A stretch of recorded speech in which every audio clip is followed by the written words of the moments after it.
ಎಷ್ಟೇ ಸ್ಟ್ರಾಂಗ್ ಇದ್ದರೂ ಅವ್ರು ಎಷ್ಟೇ ಚೆನ್ನಾಗಿದ್ರೂ ಪಾಪುಗಳಿಗೆ ಹುಷಾರಿಲ್ಲ ಅಂದರೆ ಕೈ ಕಾಲೇ ಆಡೋಲ್ಲ, ಅದಂತೂ ನಿಜ. ನನ್ನ ಮಗಳು ನೋಡಿ ಎತ್ಕೊಂಡಿದ್ರೆ ಚೆನ್ನಾಗಿರ್ತಾಳೆ, ಇಲ್ಲ ಅಂದರೆ ಹಿಂಗೆ. ಇನ್ನು ಜಾವ 3 ಗಂಟೆಗೆ ಸ್ಟಾರ್ಟ್ ಆಗಿದ್ದು ಒಳಗೆ ಇನ್ನೂ ನಿಲ್ಲಿಸ್ತಿಲ್ಲ. ನಾನು ನನ್ನ ಬುಟ್ಟಿ ಕೆಳಗೆ ಕುತ್ಕೋತಾನೆ ಇಲ್ಲ. ತಾನು ಹೊಟ್ಟೆಗೆ ಏನು ತಿಂತಲ್ಲ, ನನಗೂ ತಿನ್ನೋಕೆ ಬಿಡ್ತಿಲ್ಲ. ರೆಸ್ಟ್ ರೂಮ್ಗೆ ಹೋಗಕ್ಕೂ ಬಿಡ್ತಾವೆ ನನ್ನ ಮಗಳು. ಒಂದು 5 ನಿಮಿಷ ಕೆಳಗೆ ಕುತ್ಕೋತೇವೆ, ಸುಮ್ಮನೆ ಅಳ್ತಾನೆ. ಎತ್ಕೊಳ್ಳೋಕ್ಕೂ ಯಾರೂ ಇಲ್ಲ. ನಮ್ಮ ಮಮ್ಮಿ ಕೆಲಸ, ನಮ್ಮ ಚಿಕ್ಕಮ್ಮನ ಕೆಲಸ, ಅವ್ರ ಅಪ್ಪನ ಕೆಲಸ ಹೋಗೈತೆ. ಇನ್ನು ಬೇರೆ ಯಾರೂ ಬರೋದು ಇಲ್ಲ, ಎತ್ಕೊಳ್ಳೋದು ಇಲ್ಲ, ಬಂದು ನೋಡ್ಕೊಳ್ಳೋದು ಇಲ್ಲ. ಎತ್ಕೊಂಡು ಸೊಂಟ ನೋವು ನೈಟಿಂದ. ಇವಳಿಂದ ನಂಗೆ ಬೇಜಾರು, ಕಣ್ಣೆಲ್ಲ ಉರಿ. ಮನೇಲೂ ಏನು ಕೆಲಸ ಮಾಡ್ತಿಲ್ಲ, ಏನಿಲ್ಲ. 2 ನಿಮಿಷ ಮಲ್ಕೋತಾಳೆ, ಎದ್ದೋಳ್ತಾಳೆ, ಅಳ್ತಾಳೆ, ಒದ್ದಾಡ್ತಾಳೆ ಹಾಸಿಗೆ ಮೇಲೆ.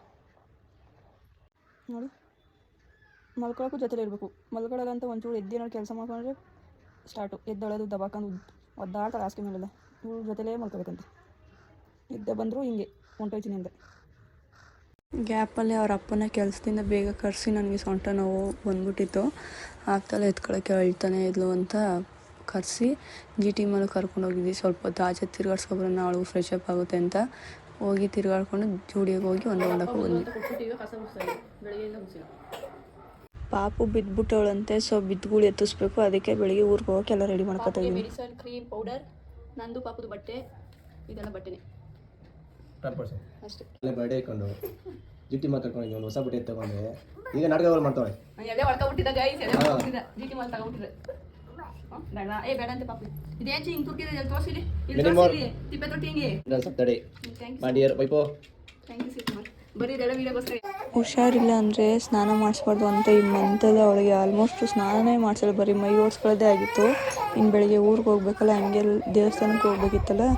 ಸೊ ಬೆಳಿಗ್ಗೆ ಎದ್ದು ಅಷ್ಟೊತ್ತಿಗೆ ಉಯ್ಯೋಕ್ಕಾಗಲ್ಲ ಅಂತೇಳಿ ಬಿಸಿ ನೀರು ಇದು ಮೈಗೆ ಮಾತ್ರ ಅವಳಿಗೆ ಮಲಗಿಸೋಣ ಅಂತೇಳಿ ಸ್ನಾನ ಮಾಡಿಸಿ ರೆಡಿ ಮಾಡಿಸಿ ಮಲಗಿಸೋಕೆ ರೆಡಿ ಮಾಡ್ತಾಯಿದ್ದೀನಿ.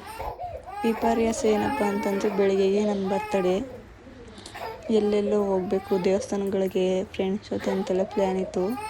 ಆದರೆ ನನ್ನ ಮಗಳು ಹುಷಾರಾಗಲಿಲ್ಲ, ಸೊ ಎಲ್ಗೂ ಇಲ್ಲ. ಈಗ ಊರಿಗೆ ಹೋಗಿ ಬಿದ್ದುಗಳು ಅಂತ ಎತ್ತಿಸ್ತಾರೆ, ಬಿದ್ದಿರೋದಕ್ಕೆ ಅದನ್ನು ಎತ್ತಿಸ್ಕೊಂಡು ಅವನ್ನ ಹುಷಾರು ಮಾಡ್ಕೊಂಡು ಬರ್ಬೇಕಷ್ಟೇ. ಅಲ್ಲೇ ಒಂದು 2 ದಿನ ಇದ್ದು ಅವಳು ಹುಷಾರಾಗೋವರೆಗೂ ಏನೂ ಇಲ್ಲ ಈಗ.